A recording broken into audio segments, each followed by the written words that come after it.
Hello, today is March 22nd, 2012. We're meeting today with Mr. Don Draxler at his home in Loveland, Colorado. My name is Brad Hoops. I'm the interviewer for the Northern Colorado Veterans History Project. Welcome, Don, and thanks for sitting down today to tell your story. Let's start out, if we could. Tell us a little bit about yourself, your date of birth, where you're born, a little bit about your family. Okay, I was born July 6, 1923 in Glenwood City, Wisconsin, and the son of a dairy farmer. We had 8 children in our family. Where were you in that order? I was number 2 boy in that order, and we were on a dairy farm, and we had 120 acres, and at that time we had no electricity, no running water, no tractors. Everything was done by hand, everything. And I grew up there and went to high school there in Wisconsin. And my uncle had gone to college, the only one in our family that had ever gone to college. And in the summer of 1941, I knew I wanted to go to college. I'd known that ever since. He wasn't that much older than I was, and he had a master's degree in ag econ, and I wanted to be just like Uncle John. Is that right? And my heart was set on going to the University of Wisconsin, and in August of 1941 I went to the University of Wisconsin. Well, let me interrupt you before we continue on with your story. One question I always like to ask your generation, do you have much memories, and was your family affected much by the Great Depression? We didn't know we were poor. Everybody was poor. In addition, the Depression didn't affect our foods. We were never hungry. We had our own chickens, pigs, beef, and so we were feeding other families, uncles, and that lived in town. And we had a big garden, even though the drought was harder on us than the Depression. Oh, is that right? Yes, the drought, because we had to buy a lot of hay from Kentucky to get by, and the winters, and there was no grass and no crops. Now, was the drought associated with the Dust Bowl? I mean, was that during that same period of time? We were north of the Dust Bowl. Yeah. And our drought was not near as severe as the Dust Bowl. Our crops were lousy. We bought some extra hay, and but we had lots of food. And all the kids in our class, I was a small school. There was only 20 kids in my elementary school class, and one had a butcher shop, and one had a welding shop, and another one worked for the telephone company, their dads. And so I don't know that I ever felt I was poor. I knew we didn't have any money, but I never felt poor. I never felt hungry. Oh, okay. Well, we'll move ahead then. So you graduate from high school and head off to, you said the University of Wisconsin? Yes. And how did you manage that as far as with that many children in the family, and how did you afford college, I guess? Well, during high school, I had a 4-H, an FFA project, Future Farmers of America project. I had sheep, and my dad was very good about that. He never charged me for any of the feed, so I got to sell the wool and the lambs, and it was farming for me at that time was pretty good. And I had quite a bit of money. I had nearly $1,000 Wow. When I graduated from high school. And my dad said, well, if you want to go to college, that's your business, but you're on your own. Yeah. And so that was no problem, because my uncle came up and got me and my mother, and he was a farmer by that time. He had been in Washington, D.C., and ag econ, and then he went back to farming, tobacco farming in southern Wisconsin. And he came up and got me a room, and the mother had to see that her son was all right, in that room, and got me a job. I got a job at the chocolate shop for 25 cents an hour. Wow. And tips. And I started out washing pots and pans, but we all shared in the tips. And so I had money in the reserves plenty. Never, and I usually made just about all the money. Tuition was so little. I wanted to think it was under $100 for a year. I can't say for sure. It doesn't matter. Yeah. It was very small, and I would in my room and board, and I got some of my meals where I worked, and so finances was no different than the Depression. Okay. We never had a lot of money, but we had enough to get by on. Okay. So you started school then in the fall of 41? Fall of 41. Okay. And I took ROTC. Now we knew the war was. Was it on the horizon? Could you sense it? Yeah. It looked like it was on the horizon. Yeah. And I took ROTC because I got $15 a month from the government to be in the ROTC program. I think it's 15. And I got some monies, and that helped with my thing. And so, but like you say, I wanted to go to college, and well, I want to kind of mention one thing that I'm very proud of. I was class president of my senior year. Oh, wow. In high school, and only 2 of us out of the 20 were going to go to college. The other one has just passed away. He was a doctor in Wisconsin, and myself, and so then the war broke out. Yeah, let's, okay, so December 7th, 1941, do you remember where you were and what you were thinking? Absolutely. It was a Sunday morning. I was working at I had to go to work at the chocolate shop, and I had to go to work at 11 o'clock in the morning. And when I walked in the door, there were probably 6, 8 boys. All the guy did was hire college students, and all boys. And he, as I walked in the door, a big guy by the name of Darrell said, "Don, where are you going?" And I said, "What do you mean, where am I going?" Well, he said, "The war broke out." And he said, where are you going to enlist?" He's going to the Navy, he's going to the Air Force, and he's going. I said, "I'm going to Army because I'm Army ROTC. And I was Infantry ROTC. And I said, "That's where I'm going." And every one of us was going, everybody wanted to go, wow. Even at that date. It was amazing. And so I think I told my folks about it, and I went home at Christmas time, which I imagine our Christmas thing started a week or 10 days later, and I didn't get to go home. It was 234 miles, and I only went home twice in that first semester, and I hitchhiked both times. That was up to, Dad would meet me at the bus, which was 8 miles from home. He would meet me there at the, but I would hitchhike, and all I had to do was get down in the corner on Madison and State Street, and on my suitcase I put UW, and the second or third car would stop. One guy pulled over and he said, "Where are you going?" I said, "Eau Claire," which is close to where I'm going. I said, "Eau Claire." He said, "I'm going to St. Paul." He said, "Jump in. Can you drive?" And I drove it up there and woke him up, and I had a free ride home. But I went home at Christmas time and said to the folks, "I'm going to enlist."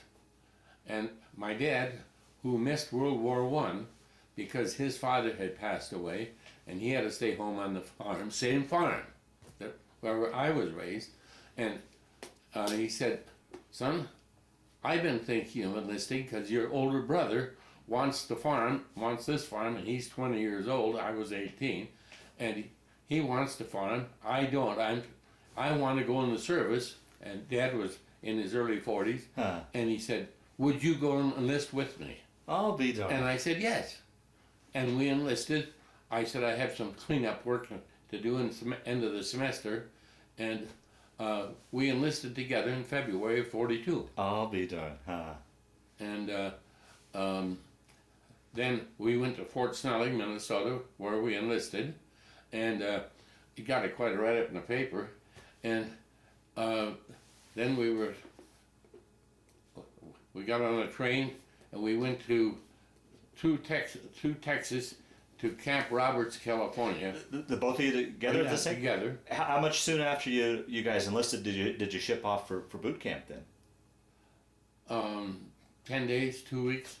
We enlisted in early February and we went in before Easter. And so I had to go back down, and well, to close out my apartment and what have you, and resign from my job and my school.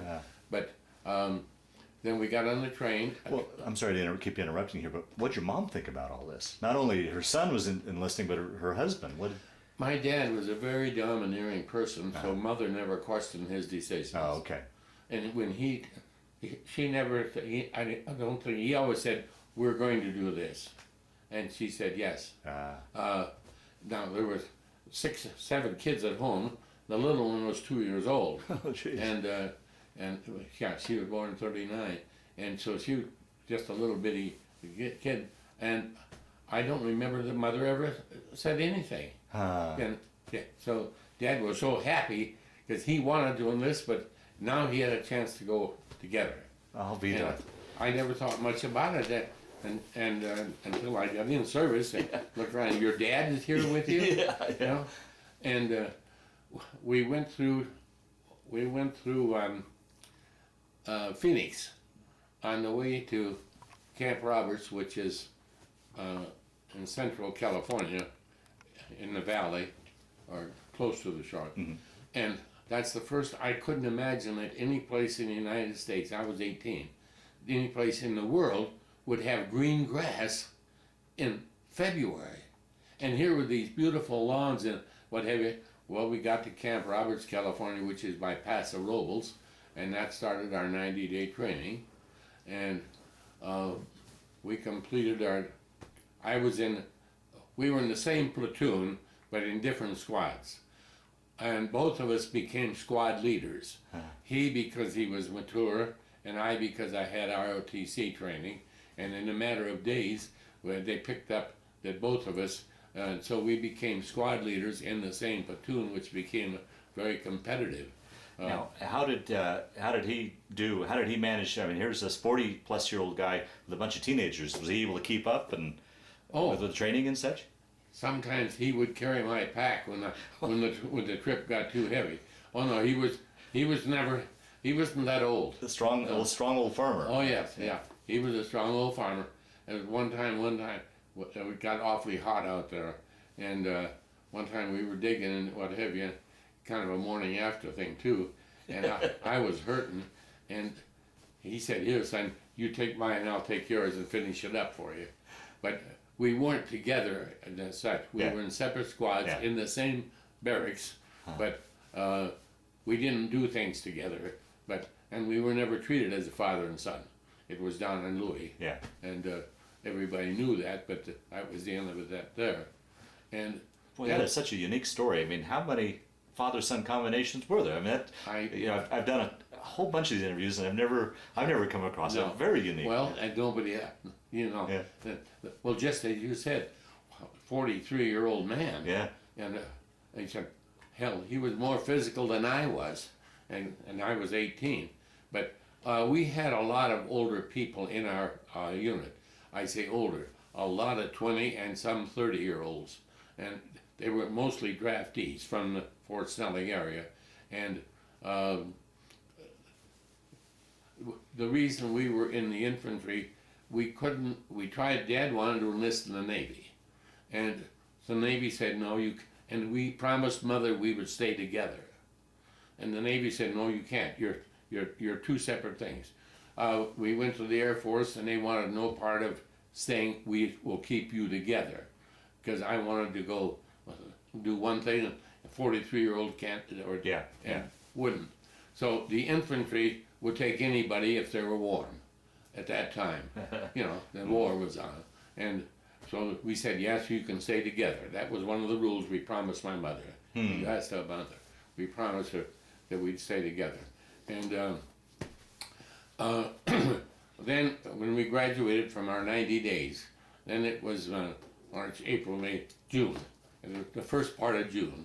I had passed the test to go to OCS, and I wanted to go to OCS because I was in ROTC, which is the same. My dad passed it also, and he said, no, I'm not going, I want to be a sergeant. And he said, no, I'm not going. And at the same time, there was a family in Michigan that had 6 sons that had all been lost at sea in one. Oh, the Sullivan brothers? So, okay. And then the Army said, you can't stay together. Right, okay. Because of, was Sullivan? Mm-hmm. Okay. And because of that, you can't stay together when we go into more activity after basic training. So I went off to OCS in Fort Benning, Georgia, and well, actually, I couldn't go until after my birthday in July. I couldn't go they wouldn't take it until I was 19. Oh, okay. So I became a Lance Corporal, if you know what that is, a Lance Corporal, and I helped in training for a month or two there. Then I went off to OCS in July. My dad's outfit, the group all stayed together, and they shipped to Alaska, and they stayed in Alaska for 27 months out on Kiska Atu on the islands, and they saw minimal combat, but rather tough living conditions for 27 months up there. He came back a staff sergeant in 44. And then I went off to OCS, and I graduated in October. Well, talking about zigging around the country, I mean, out Wisconsin to California down to Georgia. I mean, you were all over the country. Were you allowed a furlough to go home on the way to Georgia? Did you? No. You didn't? Okay. No. I got on the train in Camp Roberts, and we went to Seattle. We went to through Montana, and we were picking up guys all the way along the line. And we went to Minneapolis, which is close to home, and then down to Chicago, and we laid there a couple days. And the funny thing, we could slide our windows down on these old troop cars, and we get kids, we give them $1 to go get them a pitcher of beer, and they'd bring it over, and we were sitting there. Well, we sat there for a couple of days, waiting for some other connections before we went to Georgia in July. And then that was a tough 90 days. Was it? Yeah. That was tough training. I mean, there was no such thing as you can't do it. It was the toughest thing I've ever been through, and I don't want to repeat it and you better have your bed made so that the coin bounced back. It didn't, if you know what I mean, on the bunk. And that was tough. And if there was a cigarette butt found out around our building, we were up at 2 o'clock in the morning policing that entire area for 2 to 3 hours till breakfast time. It was, and they made, what am I saying? They made us understand who was in charge, and that's what you were supposed to be when you got out of there, because you were going to be a lieutenant. Sure, okay. And you had to learn how to do that. From there, I did get a leave to go home for 10 days, and it was my first airplane flight in my life. Oh, really? And we flew on a DC-3 from Atlanta, Georgia to St. Paul with one stop, and it took all day, 150 miles an hour, and it's about 1,200 miles up there.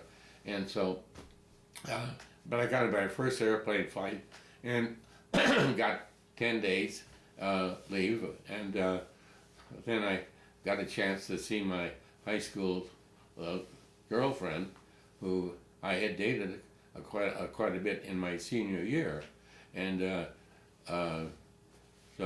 and she's sitting right here. I'll be done. And then from there I went back to Camp Gruber, Oklahoma, at Muskogee, Oklahoma, in November, after my 10-day leave, and then it was a training. Actually, that was a training thing for second lieutenants, and we spent the winter, half of it out in camping and bivouacking, and it's the coldest nights I've ever spent in my life. And I was born in northern Wisconsin. Right, yeah. But out there, they said, do not take your shoes off because you won't get them on in the morning. Well, we laughed about that only once, because you did not take your shoes off. We were in tents. But that was the coldest thing I've ever been in, and I said, no more of this. Anyway, there was an awful lot of second lieutenants, and in March, they put out a bulletin. Anybody He said, our outfit is going to Italy. I was in the 88th Division there. Okay. Army Division. And they said, you have a choice now, all the second lieutenants that, in certain category, that you have a choice to go to Italy with us or to go to the Pacific. And my best friend was Dave Googe, and he and I were in the same company. We had been in the same class at OCS, and we became friends there. And then we ended up in Oklahoma in the same company, and in the same room with two lieutenants in this little officer housing. And so we became quite close. Sure. And both platoon leaders. And we looked at each other and said, yes. Oh, and he said, my brother is a prisoner of war, and he was on the Bataan March. My brother, and he said, I want to go over and get my brother home. Yeah. And so the two of us, remember, I'm 19, he was 21, and so we signed up in the sheet. And in April, then we shipped out along with a lot of other second lieutenants. This is April 43 now? April 42. 42. 43, you're right, April 43. And we shipped out, and we went to Camp Stoneman, which is just it's by San Francisco, 30 miles from San Francisco, and there's the Pittsburgh Officer Replacement Depot, Pittsburgh, California. And we were there for pretty near a month, waiting orders to ship out. And in that same time, Dave and I went to San Diego, where he was originally from Bemidji, Minnesota, but his family had moved to San Diego, and I got to meet his mother and dad and two sisters. And we were going out to help his brother, to save his brother, who was a prisoner of war at that time. And of course, remember, kids you don't know that you can't. Yeah, right. And so we shipped out, and then in early May, we got on an LST. If you know what that is, it's 200 feet long, and it's flat bottom, with doors that open up. Landing ship tanks is what it stands for. For those that are watching it, it's those big ships that go right up on the beach. Yeah, that's right. They go up on the beach, open the doors, and tanks drive out. Yeah. And we were there 11 days, zigzagging the Japanese submarines. Well, that begs the question. Here's this farm boy from landlocked Wisconsin. What was it like going to sea? Did you get your sea legs, or how was that for you?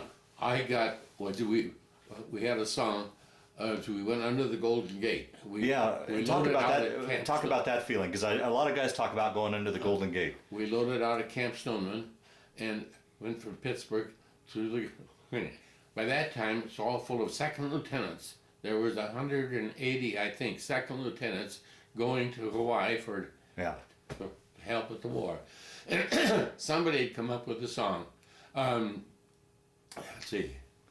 If I'm alive in 45, we'll be back to the Golden Gate in 48.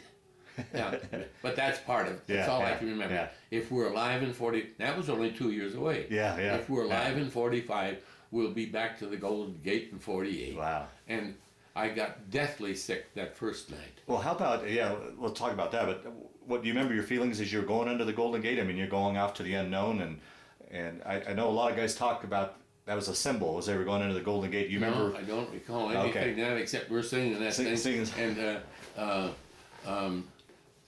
And of course, we're looking out, what can we see out there? Yeah. None of us realize you can't see anything because you can see 20 miles of nothing. Yeah.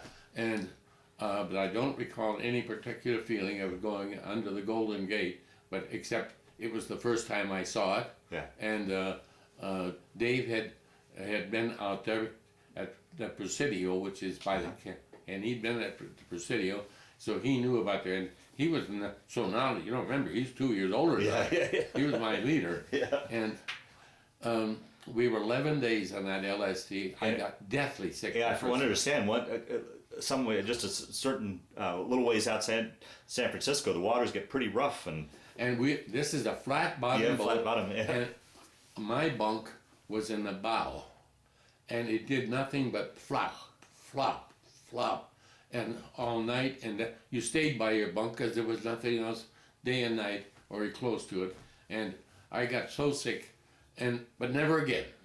Really? I was sick once, and I haven't been seasick since. Oh, right. And I've been doing a lot of boating on. We've been on a lot of cruises, Ilene and I, and I've never even thought about it, but I got cured, and I wanted to die that day. I just said, throw me over, I can't take it. But we did 11 days of zigzagging and flopping. And you zigzagged because of the Japanese subs, Japanese correct? submarines were hitting the west coast at that time. Right, yeah. They were shelling it, and we zigzagged because we were unescorted. We were alone. Really? You weren't in a convoy? We were not in a convoy. There might have been another ship or two, Yeah. but there were no cruisers or destroyers or anything, and we didn't know much differently at that time. But we got knowledgeable later, and then we landed in Hawaii and were put up in Tent City. They call it Tent City, which is where I guess dumping grounds of those coming in from the United States, and we got put into Tent City and laid there a couple, 3-4 days, and I don't think Dave was with me. He was in another tent or something, and the next thing I knew, Dave was gone, and I had no idea where he went, and didn't know for a long, long time, and he had shipped out to the South Pacific, and I shipped out shortly after that but he shipped out to go to the South Pacific, and I was assigned to the 27th Division when I say 11 days, we landed in Hawaii, and I went to Schofield Barracks to where the Tent City. But Dave disappeared, and I never saw him again. He went to the South Pacific. He was in New Zealand. I got a letter from him. They had gone to New Zealand, and I suppose it was weeks before I got a letter. Sure. And then he did something else, and I lost track of him. And after I was back in the United States, he was on a patrol and I can't tell you which islands, but he got one between the eyes. Oh, geez. And we made one pledge that we would name our first boys after each other. Oh. And my son Dave is now 62 years old. 61. 61 years old. And he's named after my buddy Dave, who I never saw again.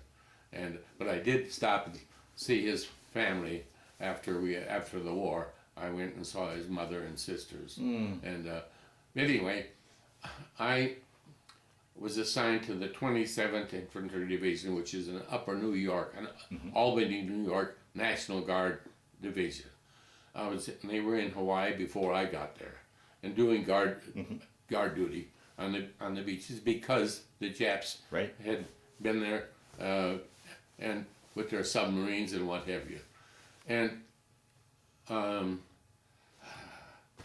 I was helping as a brand new second lieutenant. Of course, I'd had 6 months of training, and I think one of the most memorable things was I was down on the beach or on the firing line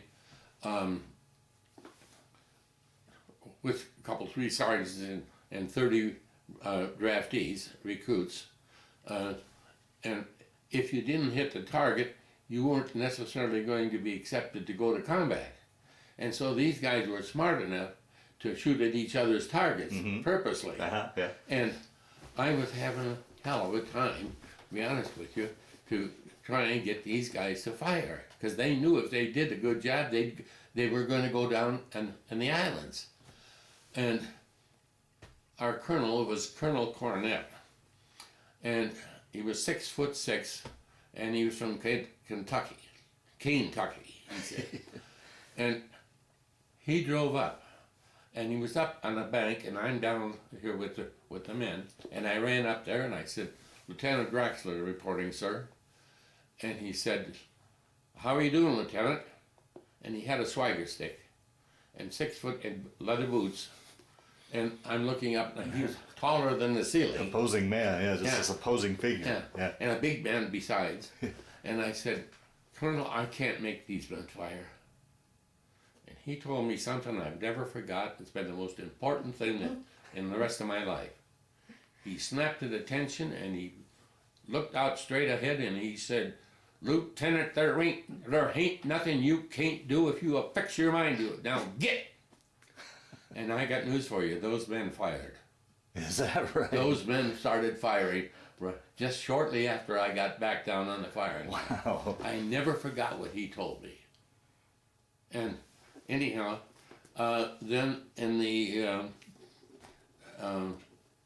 fall of '43, I spent, well, it was just 6 months there, from May, and we arrived, from 6 months, from May to November, training and firing line and doing guard duty.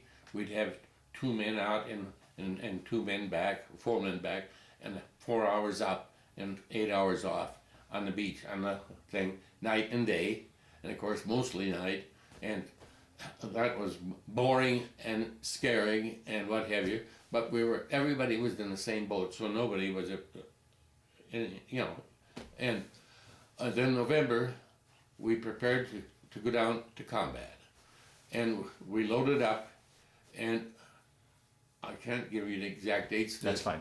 November, and we went down, and we were a regiment for Macon and Tarawa, and it's now got a different name, and I can't tell you, but the 65th Regiment was to go into Macon, and the 106th, which I was of the 27th Division. This is the 106th Infantry Regiment. And no, we were the 106th of the 27th Division. Okay. One regiment of the 27th Division. Okay. The 65th was spearheading Macon Island in the Gilberts. That's in the Gilbert Islands. Mm-hmm. And they had hell hit loose, and they lost everything. We did not go ashore. We were in the boats in the reserve, and why we didn't, I don't know, because the 65th got the dickens kicked out of it. Anyway, then it was late November, or December. Now it was in December, because they said, well, while we're all ready for combat, we're going to go back and attack the island of Maui on a mock invasion. So we made a mock invasion on the island of Maui, and the song then that the guys concocted was Christmas Day on Maui, Ain't We Having Fun? And that's all I can remember. But we were doing maneuvers, and Maui wasn't that populated at that time. And so we hit a beach landing. We were trained to go in on LCVPs, landing craft vehicle and personnel. It would take 1 platoon of men or 1 jeep. And is that what's commonly known as the Higgins boat as well? pardon? Is it called a Higgins boat as well? No. No, it's not the Higgins boat? LCVPs was all that they ever. I never heard of a Higgins boat. Okay. In it. Anyway, we'd hit the shore and go ashore on with 40 men, which is a platoon. Mm-hmm. That was how many men I had. And so then we went back to Schofield Barracks, and in January we loaded up again and we headed out to Kwajalein. And we were reserve on Kwajalein, and we went ashore, but only to pick up some pieces. We did not see any activity, occasional sniper, but we went ashore to get accustomed to what combat looks like. Yeah, yeah. And then late February, we were first wave troops into Perry Island. That's Perry in Eniwetok Atoll. There's the big island of Eniwetok, and the second island is Perry. And they wanted them. There was a landing strip on Perry, and we were to our battalion, 1 battalion of Army and 1 battalion of Marines. There were a lot of Marines with us at all times. That was a heavy Marine thing. Mm-hmm. General Howland Mad Smith, and that's what they call him, Howland Mad Smith. And I think they finally got rid of him because he was rough and tough. And again, he was like Colonel Cornett. There ain't nothing you can't do. But we went into Perry Island, two battalions abreast and one battalion reserve.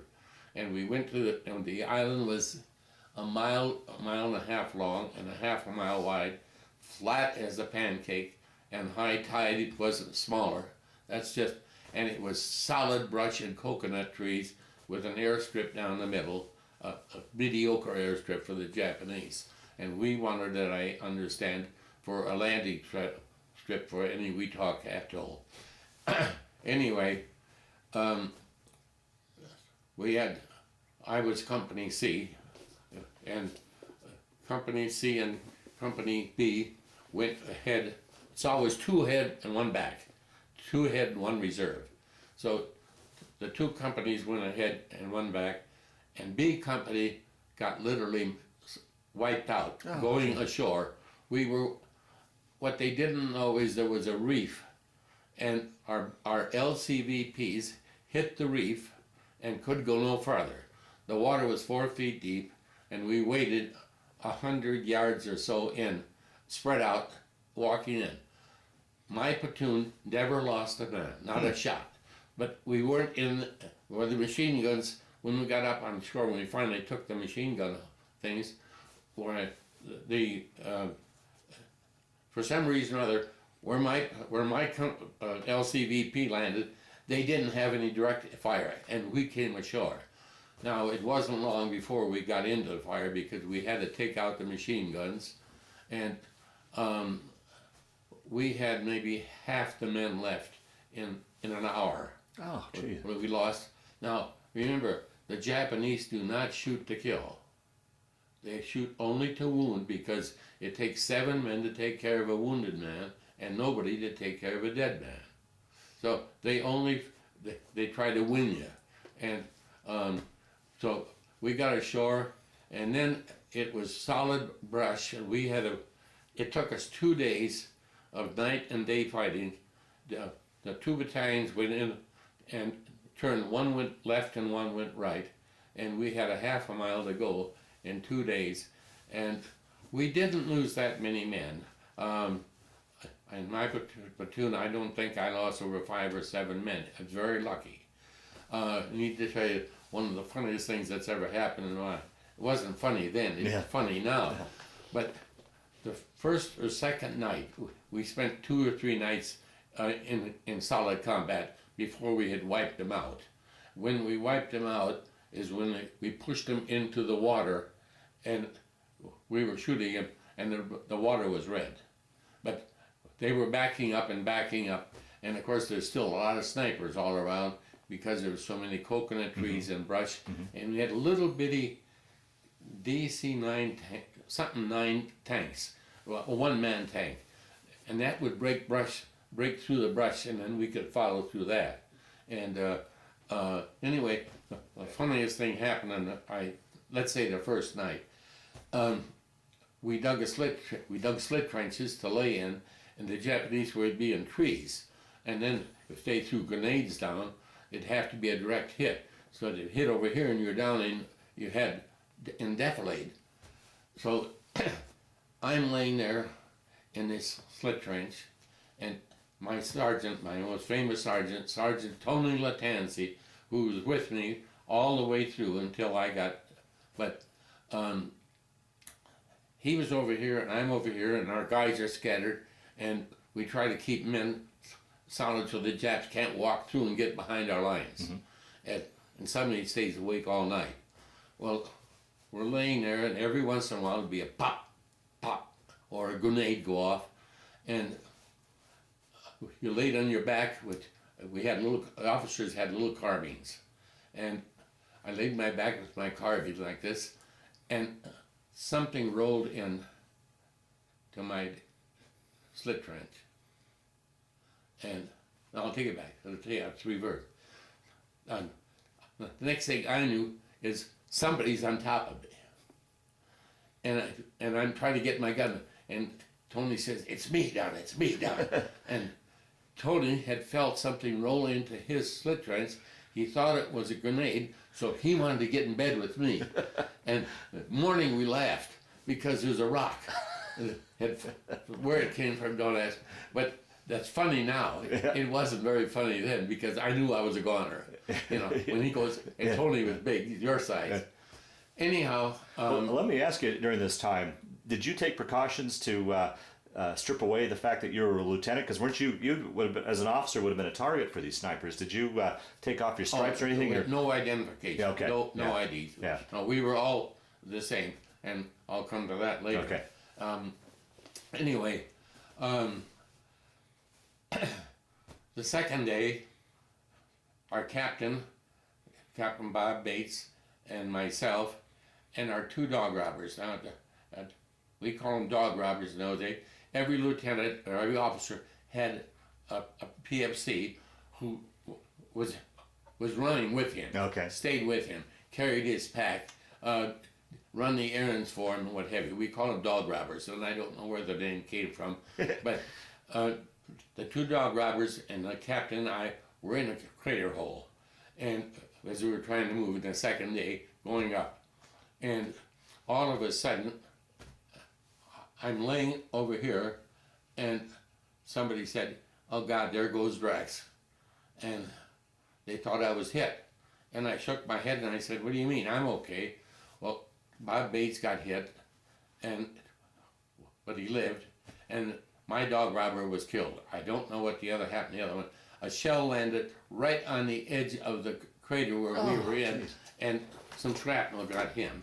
And anyhow,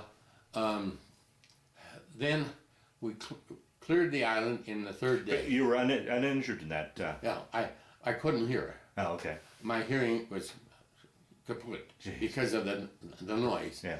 And a little of it came back. I did get a Purple Heart for that. I lost this ear completely, and this one isn't good. And so that was my first Purple Heart was for that. Because the ringing never quit. And then when we reached the end of the island, like I said, we had pushed back, I'm going to guess 50 men that went back themselves into the water. Don't ask me, but I guess that was one place to go because we were pushing them. And we pushed them in, and then that was the end of that. Oh, and we never took a prisoner because of what had happened earlier. The Japanese prisoners would put a grenade under their arm and walk up, and then as soon as they got close to it, they'd do this and blow up. So we did not take one prisoner in those 3 days. We just shot him. And so they backed him into the water. The water was red. Then we went and built a kind of a semicircle on the beach because there's still a lot of snipers out in here. And we did it again on the 5th day. We cleared the island again, our half. And then the worst job of my lifetime. There were hundreds of bodies. Some of ours, some of theirs. And remember, this is brush and stuff. And we had to clean them up, clean that island up, because it... They had the heat? The heat. Yeah. 100-degree day and night. And the bodies would turn and bloat. In 2 days, they would be unrecognizable, unidentifiable. But we did not do our own men's. Our what do you call it? Our backups. There was a crew behind us that were picking up our hurt, wounded, and dead. But all of us went together and buried. They had a truck come ashore by that time, a couple of trucks, and we had hooks, and we what do you call it? We put a man on a stretcher. All right, we'd have a stretcher and hooks, and then we'd hook the Japanese body on there, throw it in the dump truck, and when you get a whole 50 or 100, then we had a hole dug, and they'd go over and dump the dump truck. There was no body, no burial. It was a great big sand pit hole, because that's what it was, is sand. Mm-hmm. And when the hole was filled, the Seabees would fill it over. And I assume that stayed that way. I have no idea why. Our men were buried on the edge in the sand with a stick and ID'd for later dispersal. We spent 3 weeks there and cleaning it up, and it was a terrible thing. The worst was the coconut rats. The nights sometimes would get a little cool. We finally pitched the tent, and the coconut rats would come and want to get next to you to stay warm. Oh. And they were the size of a cat, and dark, you know. Anyhow, and we went back to Hawaii and restocked our troops, and we shoved out. We got back to Hawaii 1st of April or so, and then in May we loaded up again, and we headed out. And see, when we head out, we never knew where we were going. And once you're on ship, it's fine. And you know, some of the officers' jobs, for an example, was censoring mail. Mm-hmm. Well, do you know what a V-mail is? Please, for those that watch, I do, but please, for the people watching this, explain what this is and your role with was an 8 by 11 piece of paper that folded up in itself in an envelope.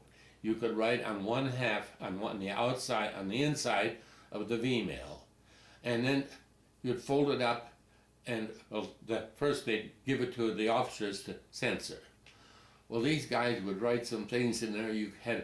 So we had razor blades, and we'd cut it out. So this V-mail looked like it was gone through a paper shredder by the time or some of them we'd have to send back. Yeah.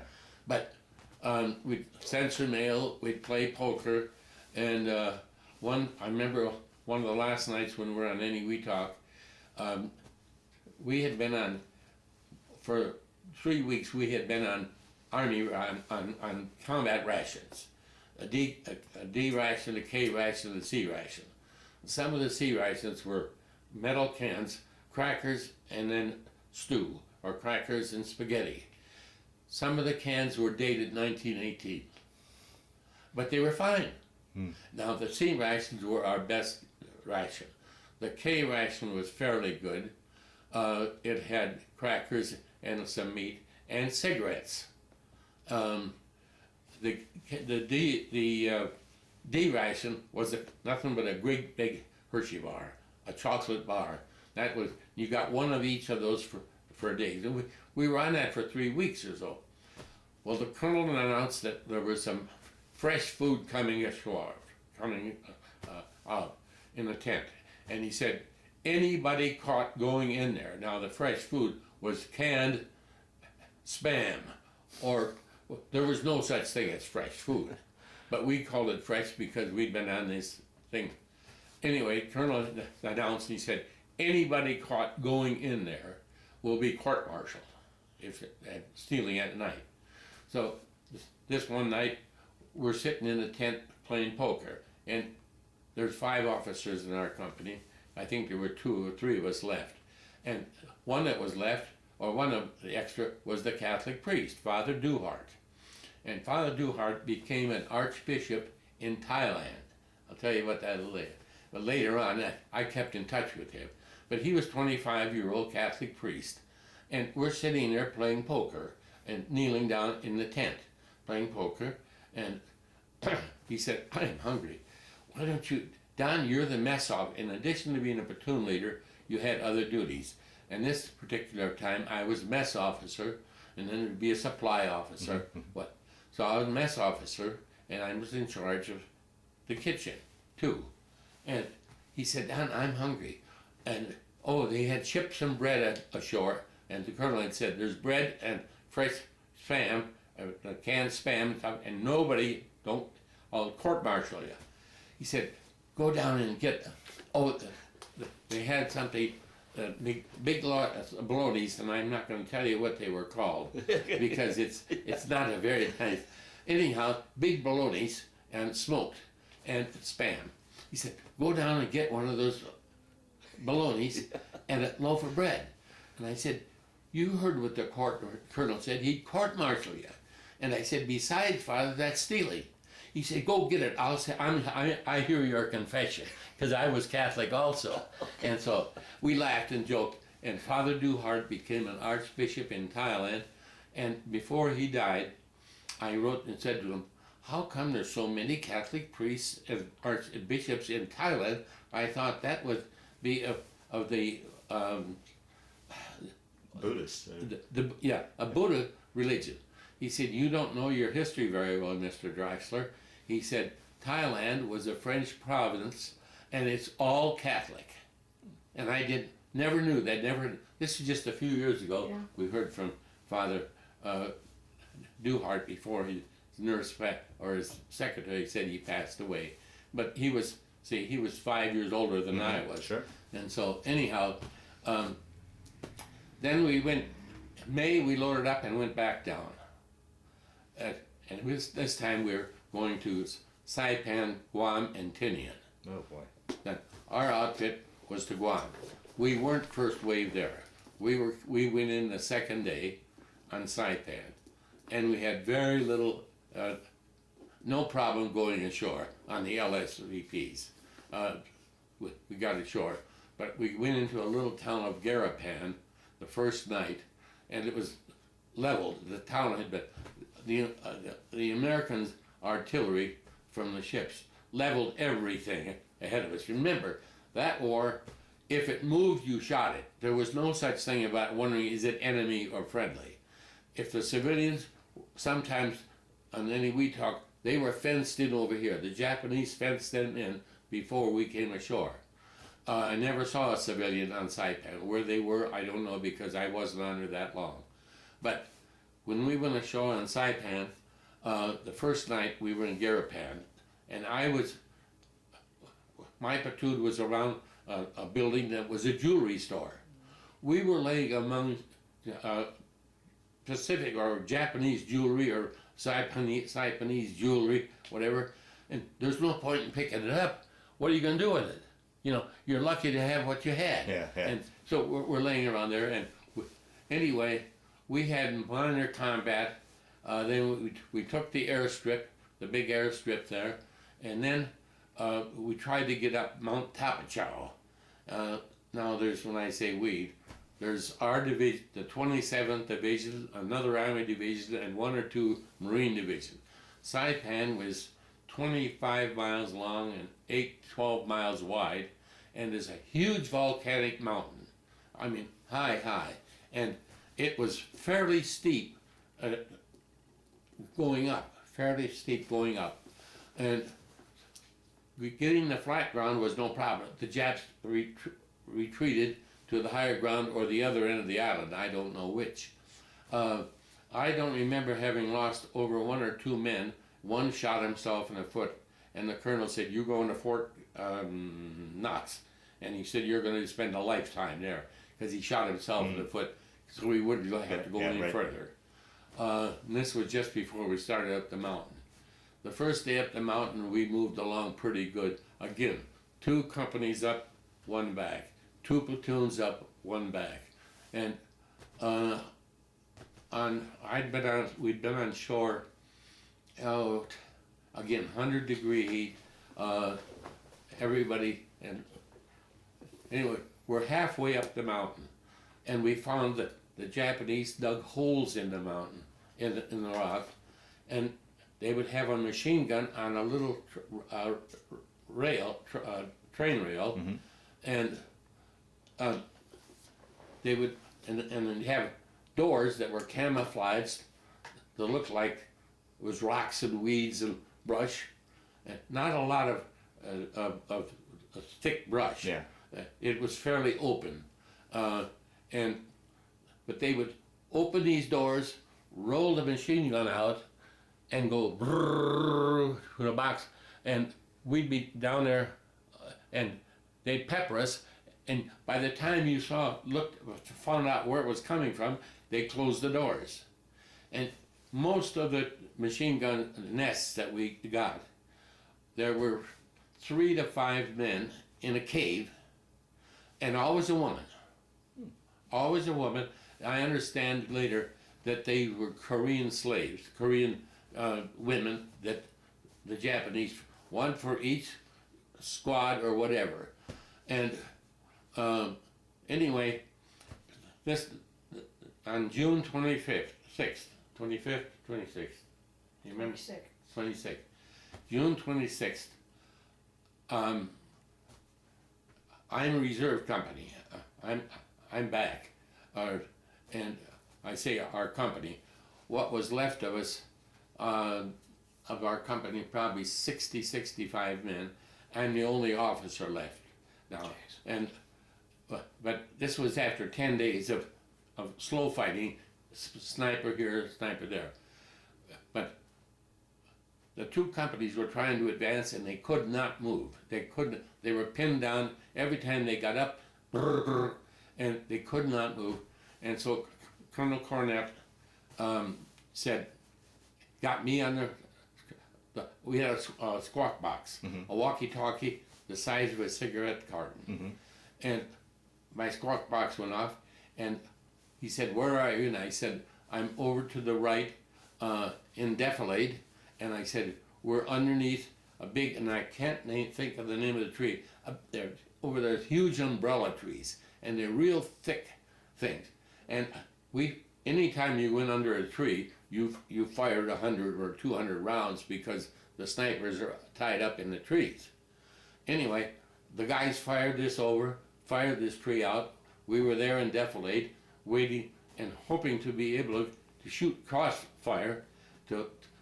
They wanted to get out. The companies below A and B were trying to get back, and I'm here, I'm C.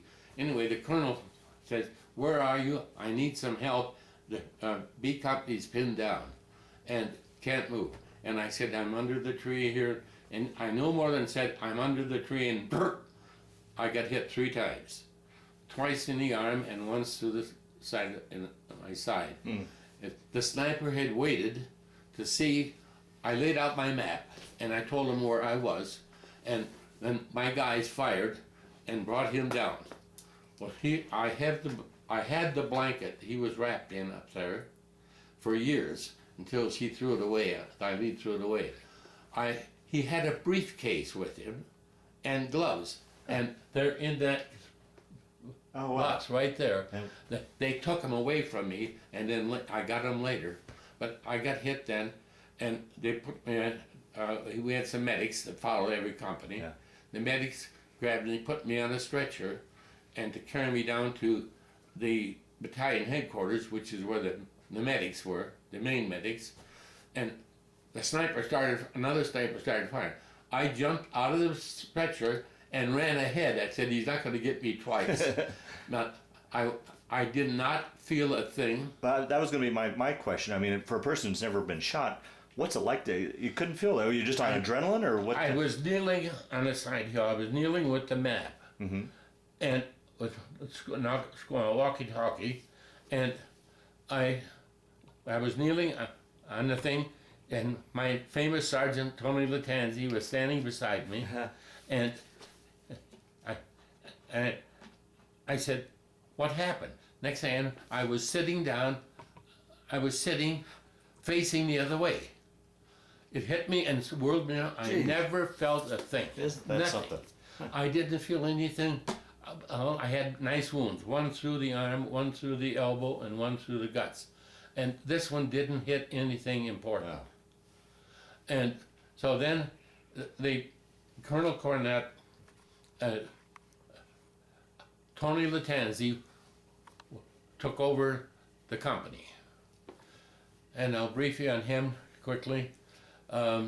He was that time a tech sergeant and the greatest guy I've ever met in my life, because we were like that. We were like Dave and I, but because we'd been through a couple, 3 battles. And I ended up in Tripler Hospital, which is in Oahu, Hawaiian Islands, the Tripler General Hospital. I ended up, and I'll come back to that in a second. But Tony Latanzi was in Section 8, frothing at the mouth. He had taken over the company, and he lost it. And whatever happened to him, I don't know, but I went to see him, and he didn't know me, and he was hanging under the bars, saying, get out of here, get out of here. And he'd lost it, but he had taken over the company because I was the last officer hit. Anyhow, when I got hit, and back to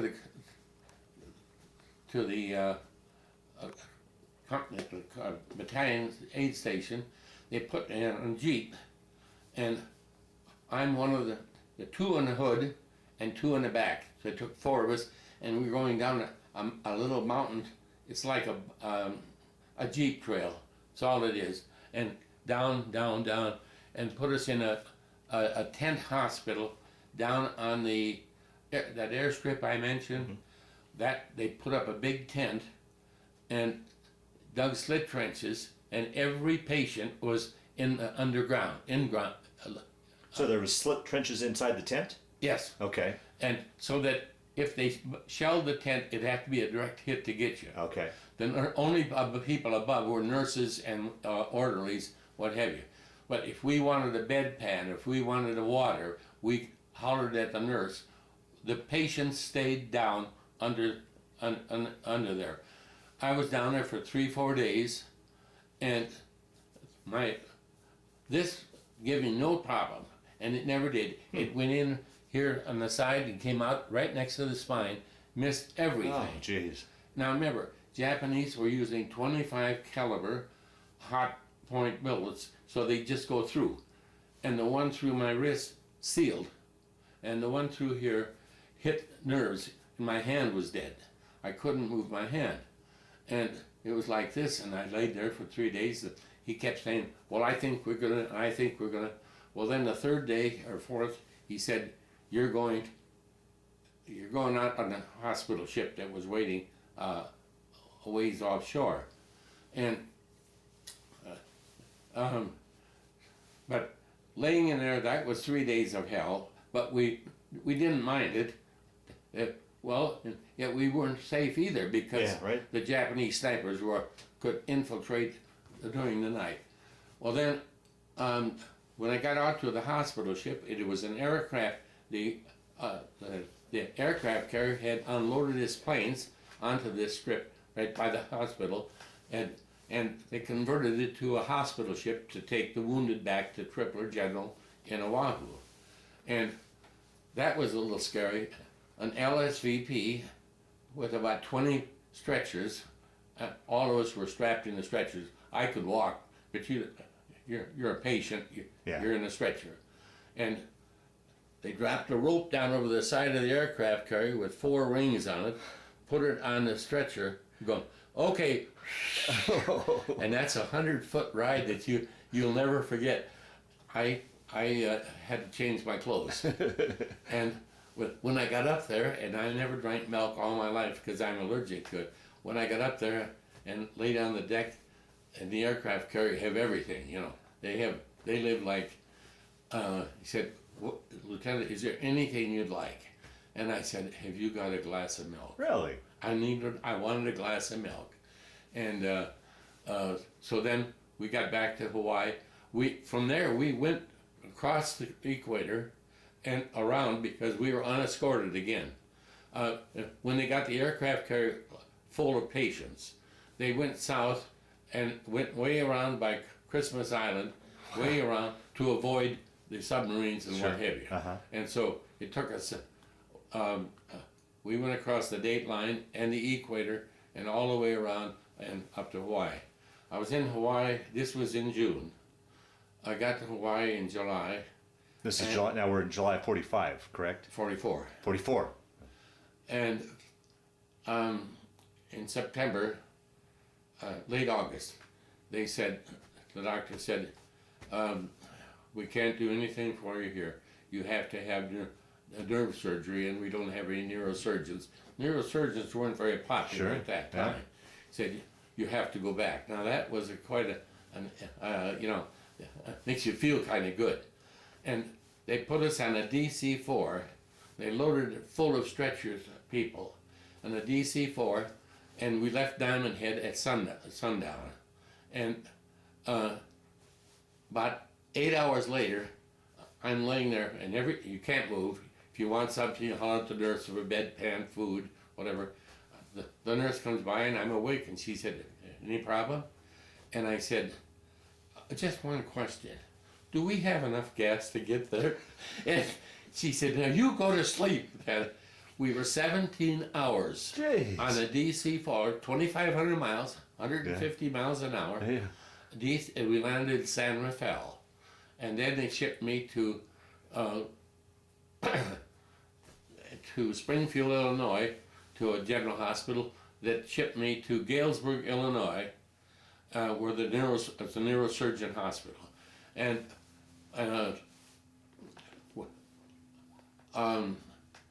that was in September. I got there in September, and I was in the hospital, that hospital or another one, for the next 2 years. 2 years. 2 years. Jeez. I had 6 surgeries. They couldn't make the median and the ulnar nerve were shot off, and they couldn't get it to splice. The splice wouldn't hold. I'd do it like that, and whoop, I pop the splice. Anyway, 2 years later, it worked. In the meantime, I have to tell a cute one about Ilene here. I went home before my first surgery in late September.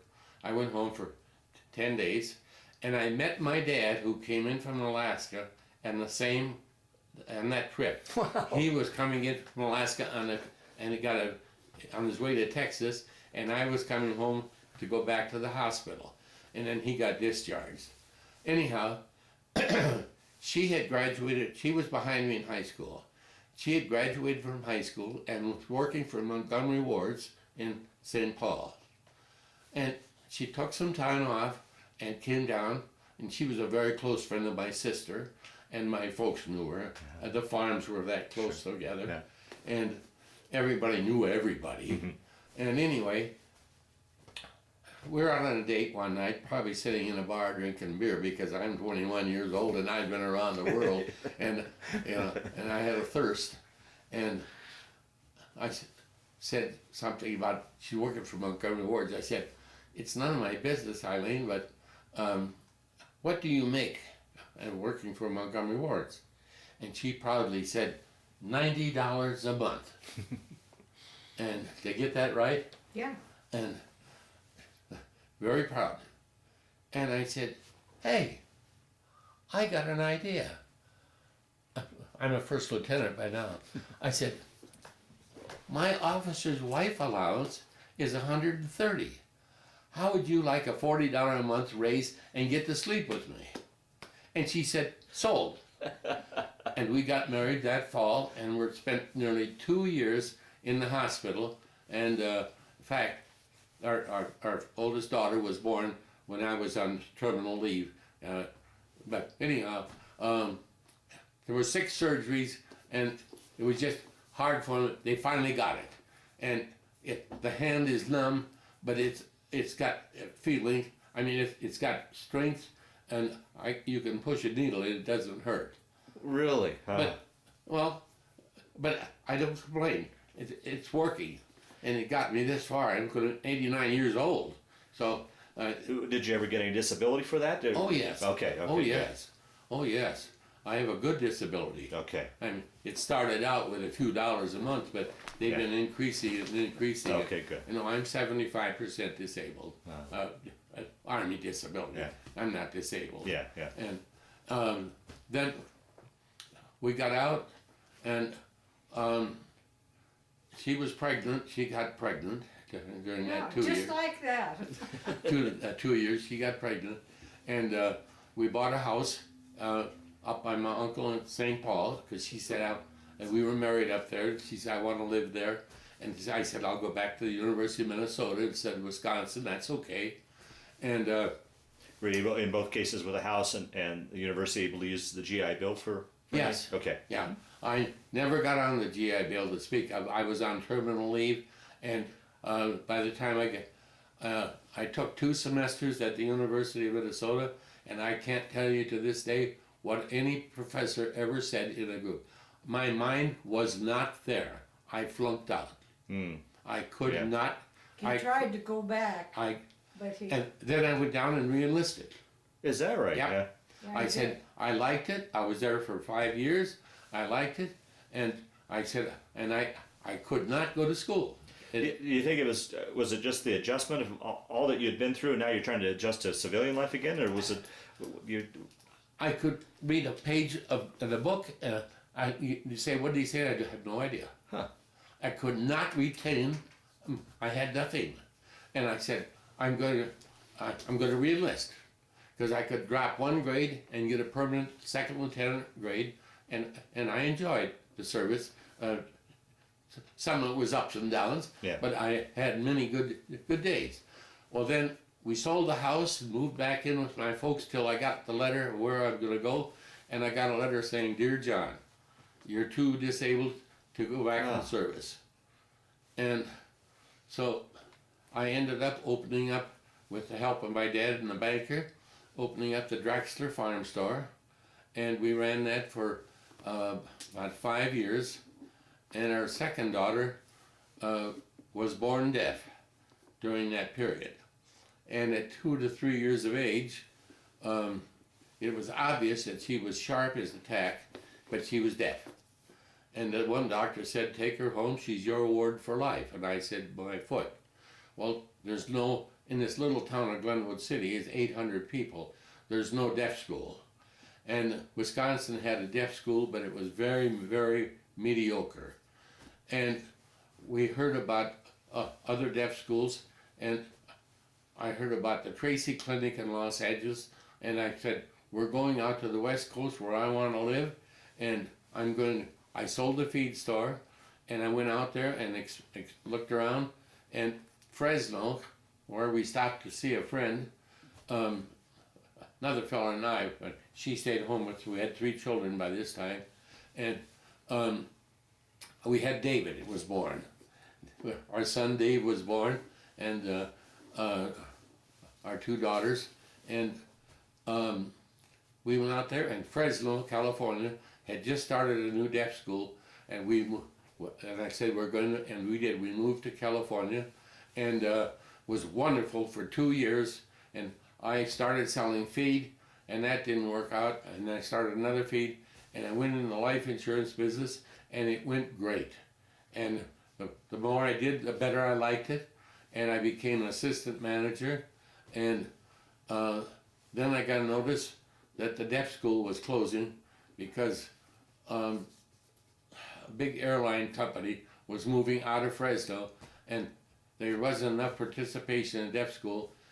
So I put out a feeler, and Bankers Life had an opening for a general agent for 11 state area in Denver, Colorado.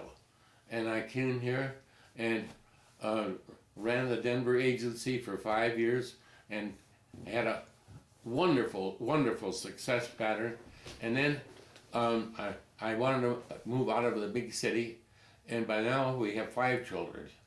And she kept getting pregnant. We go on a convention and she'd come home pregnant. Anyway, that happened twice. So anyway, until we found out what was causing it. Anyway, I asked for Bankers Life. I said, I want to move, and I had some friends up here in Loveland. And they said, "What is up in Loveland?" I said, "Everybody's moving to Loveland." He said, "There's a lot more people in Denver than Loveland." Anyhow, we parted ways, and I went on to the brokerage, and within 2 years I got into real estate. And I became a real estate developer, and I developed lots for builders, not commercial, residential lots for years and years and years. And it was very, very, very good to us, and we've enjoyed it up until I was age 75, and I had taken up 30 acres out east of town by the sugar factory. I took that in for platting into low-cost housing, because all around it was the ghetto housing. Yeah, right, yeah. And there was the goat farm Yeah. on the south, on 7th Street, and I took it to the planning commission, and I got turned down 9-0. And John Warnock, one of my good friends, said, "Don, you were just asking to build another ghetto, and we don't need another ghetto. It's now the police station and the city hall and what have you behind what was Shopko." I came home that night at 11 o'clock, and the only miserable part of real estate is planning commissions and city councils. They don't know when midnight is. They just keep going and going, and I couldn't take it. Anyway, I came home at midnight. It's 11 o'clock, and I sat in the bed. I said, we got turned down 9-0. She said, sit down. You're 75 years old. We don't need the money. Will you promise me you'll turn your real estate license in the next week and you can piddle around and buy and sell on your own? You don't need that. And we did that, and that was very good to us too.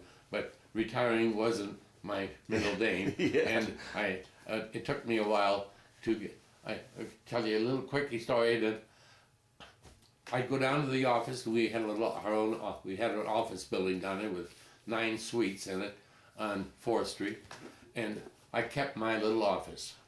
And I'd go up to the Harton Cafe, and Warren Larson and Jerry Hornbaker and Ray Stroh, all the businessmen on 4th Street, gather around this big table from 7 till 9, and I'd go up there for an hour, read the paper, and come home. In 30 days, she said, do you feel all right? I said, well, yeah. She said, you're so grumpy.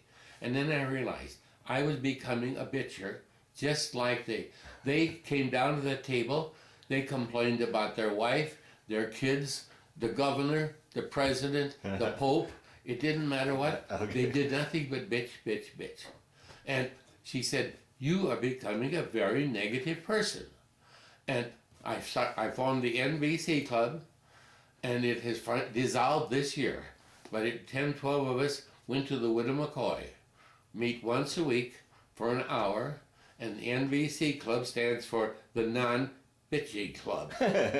And if you bitched, you put a quarter in the table for the girl.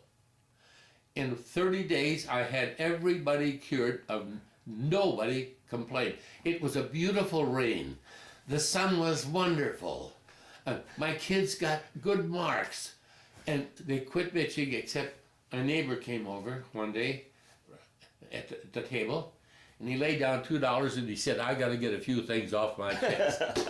And that is at the end. But the Non-Bitchers Club has come to an end here this year. All but one is dead. All but one besides myself is dead, and he's lost his wife. And there's just, you can't recruit to certain things. But we enjoyed 14 years of it. I'll be darned. Well, let's talk a little bit about family. 5 kids? 5 children. Grandchildren, great-grandchildren? 9 grandchildren. 10 grandchildren. No. And 9 grandchildren and 10 great-grandchildren. Oh, right. 9 grandchildren and 10 great-grandchildren. We have 3 great-grandchildren in college already. Wow. Yeah. And our son David that lives in, the 3 daughters all live in North Denver and all have families, and we see them regularly. The 3 girls were here for breakfast. A pancake breakfast. He bakes pancakes for And them. the 2 sons live in California, and Dave lives in San Francisco. No, Jim lives in San Francisco, and Dave lives in Sacramento area. And our 3 daughters, Diane is still working. She's 66, and she has no intentions of retiring. And our deaf daughter got those genes in you. She got those.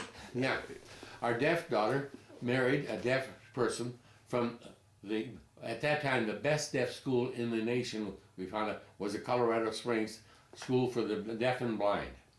Patty graduated from there. Then she went to Gallaudet College, which is in Washington, D.C. It's a deaf college. Her boyfriend took 2 years of drafting and became a computer draftsman. They worked for the government for 37 years, and they just recently retired. And have 2 children. One is a professor at the university, university in Santa Fe for the deaf school there, and the other one is in Phoenix. And our other daughter, Donnie, her husband works for Sprint, and he's in charge of the thing where you call in the now what is it, the death number. The TDY or whatever? Yeah, the TDY. He sells that to different states. Okay. He travels a lot. And anyway, we have a very wonderful family, and everything's worked out very, very good. Oh, wonderful. The movement, when the doctor said she's deaf and your ward for life, Yeah. was the best thing, because otherwise I'd still be in this little town selling feed. Yeah. And which was still a nice town. Yeah. But everything, our families worked out very, very, very, very wow. good. Ah. And they'll all be together at Easter. They come to Grandma's house. They always say, "Can we come to your house?" They bring everything, but the ham. We'll cook They the ham. just tell us to go sit down. They'll fix it. Yeah. Yeah.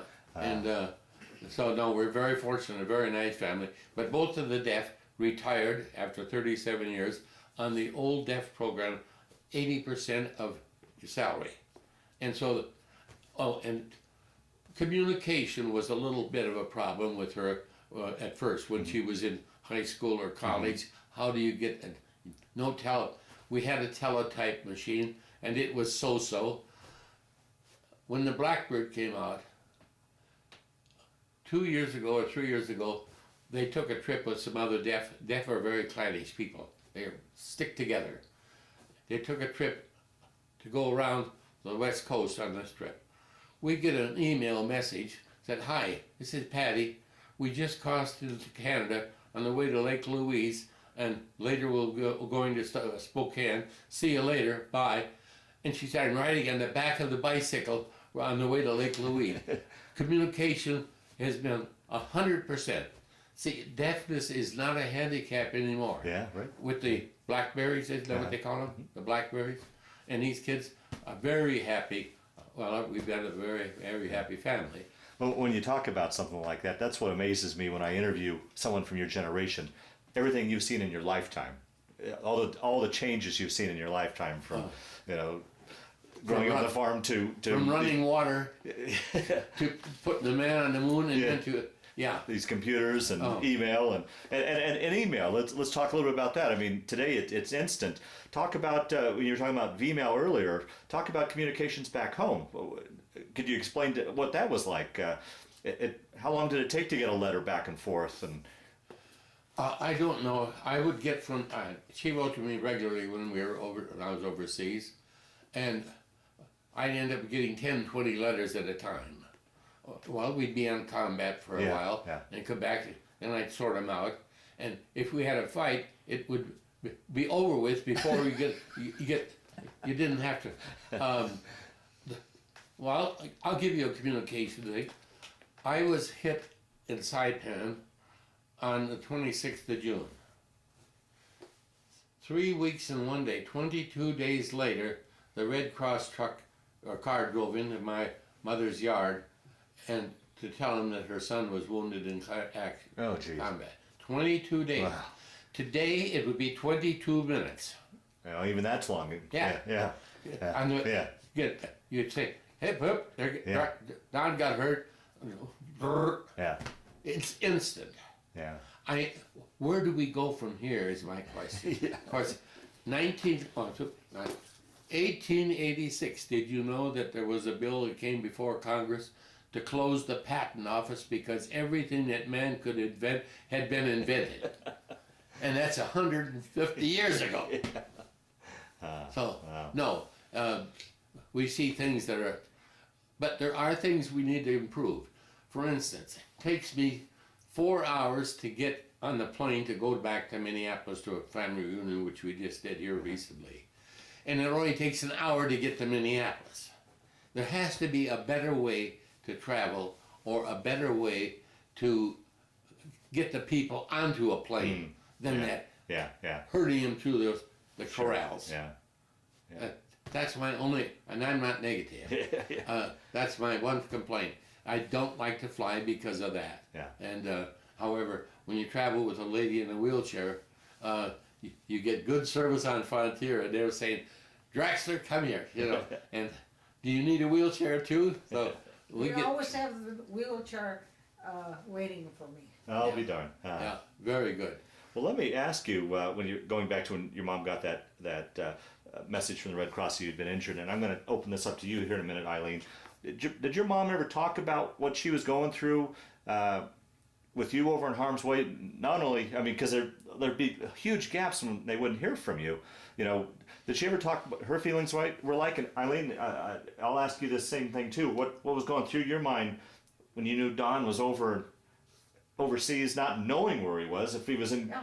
you know, Well, how did you cope with I that? didn't know if he'd come back. He said he was gonna come back and we'd get married, but no, it was a terrible time, Yeah. really. Yeah. Everybody had the same problem. Right, yeah, The other soldiers had to wait for mail just like I had Yeah. to wait for mail.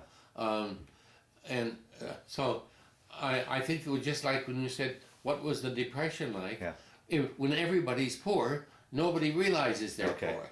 When everybody has to wait for mail, you found other things to do. yeah, yeah, And, we were little kids, we'd create our own toys. yeah, When we were over in the Pacific, we did the same thing. And I can't believe that I could spend 2 years over there in 100-degree heat night and day. Well, and that's the next question I'd like to ask you too. I mean, look, talking about your experiences, you're over in this, out in the elements in these hot conditions. You were eating okay, but not right. You probably weren't getting enough sleep. Hygiene probably wasn't so great. And then on top of that, you got the stress of war. I mean, to me, any one of those conditions by themselves could take a man down, but you had all that piled on top of you. How do you think you made it through that period of time like that? How'd you get through it? Well, Tony Latanzi didn't. He was frothing at the mouth when I saw him in Section 8. Yeah, he cracked. And a few guys did. Surprisingly, very few. Because, why should I feel sorry for myself? You have the same problem. There's no point in me telling you my problems. You got the same problem. So why talk about it? Yeah, yeah, We're all there, we're in the same boat together. yeah, And hopefully, like I say, only a couple, 3 times that when the rock rolled in, when Tony Latanzi jumped on me, that I figured I was a goner. When the plane took off from Diamond Head back, I said, I'm going home. And that was a feeling, and until I was airborne, I didn't believe the doctors, Really? But I'm going home. So I don't think I was ever afraid. Really? But everybody else had the same problem. I don't think I ever even thought about dying. I think, well, again, the Japs didn't shoot to kill. We saw so many wounded and so few dead.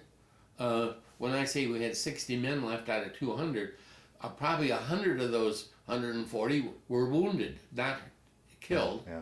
So if everybody has the same problem, There wasn't anything to talk about. no, nothing to talk about. Yeah. Okay. Yeah. No. Yeah. The guy that didn't have any running water didn't tell his neighbor because his neighbor didn't have Yeah, running. okay, yeah. We're all in the same boat. Gotcha. But the only time when I couldn't do what I wanted to was when I got back to college.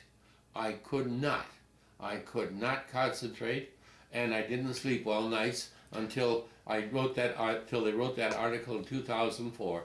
And once I got it off my chest the first time to him, and then Bev Reeves had another one, and I'll give you those articles. But she didn't know a lot of things that are in there. She never knew, and we've been Right. married 60 years Right. at Yeah. that time.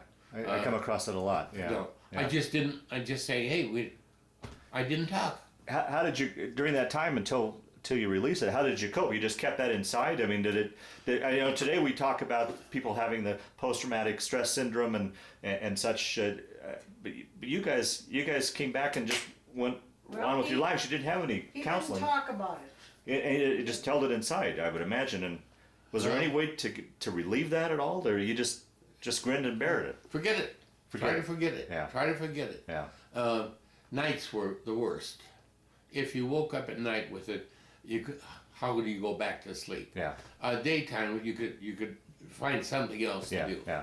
No, nights were the worst. Yeah. And in fact, when we were first married, I attacked her more than once. Oh, jeez. Because we were hand-to-hand combat. Yeah. I woke up a few times with him. But Did you see a physically and a mentally changed man come home from the one that went off to war? Oh, of course. Yeah. He'd been through a lot. Yeah. no, she said I've been around the world and there ain't nothing you can't do. Yeah. And that colonel, that stuck with me. Isn't that something? And, there ain't nothing you can't do if you fix your mind to it. And that's a terrific statement. And when he hit his boot with that, he said, "Now get." I mean, those men fired. Just talking to you, I can see examples of that. For example, with your deaf daughter, you weren't going to take no for an answer. No. I'm sure in your businesses, that has just stuck with you. That is something. Well, when I said I tried to sell feed in Fresno, I had the valley there, and I knew dairy from. Okay, Thought yeah, I knew yeah. dairy, and I was calling on big dairies. In fact, my brother has a dairy out there now. He followed me out there when I was there when Huh. he first got married, and he's got his own big dairy. But I was successful selling feed. My boss called me, and he was Armenian, and they tell me it takes 3 smart Jewish people to outwit one average Armenian. Anyway, this guy was sharp. He called me and he said, "Don, I've been giving you I think it was $100 a month and $2 a ton and a car." And I was making money. And he said, "I'm sorry, but," he said, "I got to cut you to $1 a ton," because he said, "You're starting to make more money than I am." I said, "Frank, you have to give me $3 a ton now, because I'm making you more money than you ever made before." And we parted ways. And I went I pretty much was dared into the life insurance business, which was wonderful to me and gave me enough money to buy land so I could become a developer. Yeah. And it I'll was be there. all fell together. Very, very, very fortunate. Yeah. Oh, wow. No. Wow. Through the years, did you ever keep in touch with the guys you served with, or go to any sort of Yes. reunions or anything like Yes. that? The last one just passed away about 3-4 years ago. One of the group that traveled to California with me, with Dave and I, was Louis Pizzelli from Everett, Minnesota. Louis passed away, and our son is David Lewis. It's David Wow. Louis. Yeah. And Louis and I ended up together out there, and we were hit on the same day but didn't know it, and ended up in the same hospital, and he's the godfather of David. Isn't that something? Yeah. And we were in touch with, we hear from his wife, his widow yet. And Louis passed away. He was a year older than I am. He passed away several years ago, and in bad health, poor health. Yeah. But the last one I was writing to, I haven't heard from him this year. I usually heard from him every couple of months. He's 91 in New York in the Bronx, and he's one of my platoon that I started out with in Hawaii. And I don't know that he's, I've lost track of him. Yeah, He didn't answer my last letter. Okay. And then Father Duhart, I told you, I was in touch with him up until he died. That's about all. But see, I was bounced around a little bit, and then I left my outfit and went in the hospital and was there 26 months. Yeah. And I didn't make friends there because they were coming and Right, going. sure, yeah. And what have you. So no, that's the only guy, the one I was in constant touch with. Okay. Well, Don, we'll start to wind down this interview. Is there anything I didn't ask you that you wanted to talk about? Any stories that have kind of floated to the top as we've been talking that you want to talk about? And Ilene, jump in if there's anything he left out, so that ideally we've covered your story as best we can, or do you think we pretty much did? I think we covered everything pretty well. Okay. I can't remember the name of that tree. That bugs me. But the big umbrella tree where the sniper was, and the fact that I was wrapped in his blanket.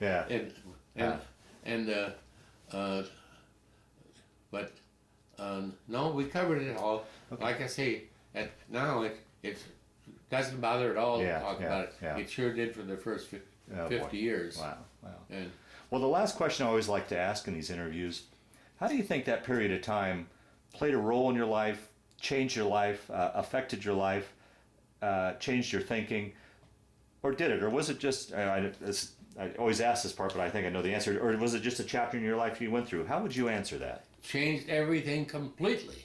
Remember, I was in Madison, Wisconsin, and going to be, was going to get a degree in economics. Mm-hmm. 5 years later, I'm married with a child and can't go back to school. Yeah. It changed, you know, and when they wouldn't take me back in the Army, I thought, where do I go from here? And it was the best thing in the world because the Army didn't treat me like the Draxler farm store did, Yeah, yeah. or like real estate did. Right. And I liked it, don't get me wrong. Yeah. But no, my entire life did a complete circle. Uh-huh. We had dated a little before I went to college. What knows, if there hadn't been a war, 5-6 years in Madison, with her in Montgomery Wards, chances are, and again, remember I was commuting in college, hitchhiking, Yeah. coming home twice a year. Yeah. The chances of us remaining together were 1 in 1,000. Yeah, right. So, no, our entire life, my entire life would have been changed. Now, I always think back about this. I wanted to be an ag econ. I ended up in real estate, buying it by the acre, selling it by the foot. Now, if that is an ag econ, Yeah. huh? Yeah.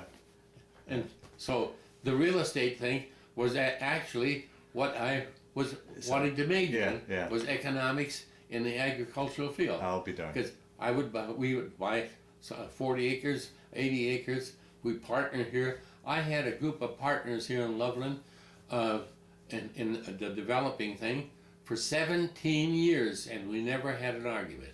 There was not the architect, the engineering firm. There was the excavating firm that did my work. There was a lawyer who and the CPA. We never had a disagreement. The one guy said, "But you came awful close one time. I could see it in your eyes." But we've been very fortunate with partners and in business and in marriage. Yeah. Oh, And wonderful. Very fortunate. Wonderful. Yeah. Wow. Well, with that, I want to thank you for sitting down to tell your story. But more importantly, I want to thank you for your service to our country. Well, thank you. And I enjoyed.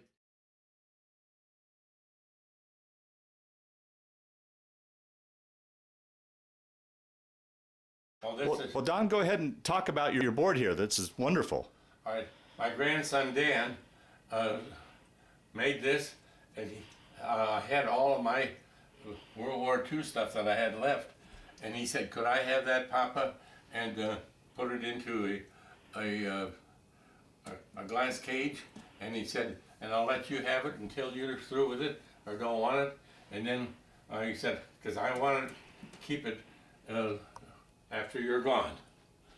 So this is my blouse, and you can't see here's the insignia of NY at New York, and there's 7 stars there, the 27th Division from Albany, New York, which is where I did all my combat work with. Mm-hmm. And that was me as a recruit. And here's when I graduated from OCS, and still a recruit. Mm-hmm. And some of these other pictures. Here's a picture in the Pacific, and I was a heavy smoker then. Here's a picture of my dad and I when we enlisted at Camp Roberts, California. That is still an amazing story. Yeah. Yeah. And over here, the picture of Dave and I, and walking up the thing, and here we are in training in Camp Roberts, California, and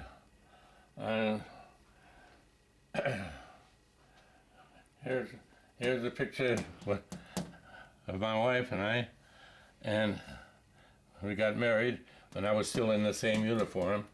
And over here is the most interesting: the gloves, the briefcase, and this package of cigarettes here was with the sniper in the tree that shot me, and he was wrapped in a blanket up there.